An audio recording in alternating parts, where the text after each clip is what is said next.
So by the way, just to clarify that this conversation is the day after the wedding. Imagine that. So dapat sila yung mag-honeymoon ng bride, diba? So continuation. So Shai said, at wag mong isali ang family ko kasi labas sila dito. Wala kaming ginawang masama. Akala lang yun ng mga tao. Basta ako, alam ko yung sarili ko na wala akong ginawang masama. Hindi ba ikaw mismo nagsasabi sa akin na ikaw na bahala sa BFF mo, Shai, kasi nag-iba na naman, nag-moody na naman, di ba?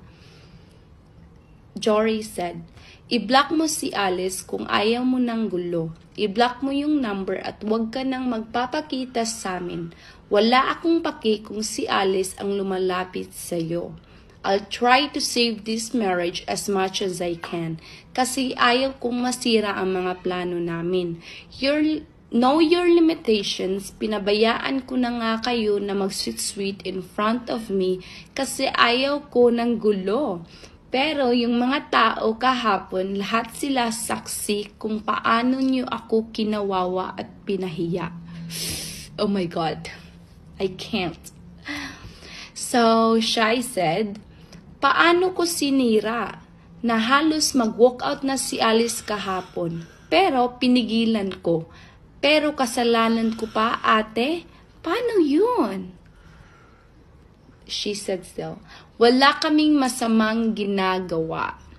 And then Jory said, wag mong sabihin na wag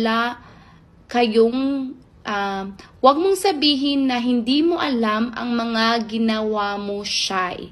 Hindi mo ba alam na nagpagkamalan pa akong maid of honor kahapon?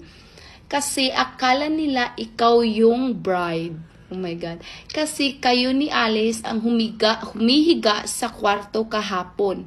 Yun palang masakit na sa part ko. Hindi ko alam kung manhid ka ba or bobo ka lang talaga. Kasi hindi mo naiintindihan ang mga ginagawa nyo. Alam kong gusto mo si Alice, Shai, more than just friends. Kaloka! I-block mo or hindi? That's what Jory said. And then, Shai's response.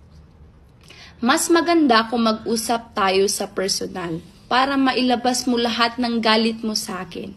Gusto kong ma-settle natin to lahat. Isang beses lang ako mag-warning at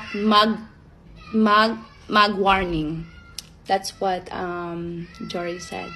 So, Jory said, hindi ko alam kung anong magagawa ko sa iyo kung sa personal tayo mag-usap. Baka magkasala pa ako. May sakit akong maninigas buong katawan ko pag masobrahan ako sa galit. Baka mamatay pa ako dahil sa iyo. So, that's what Jory said.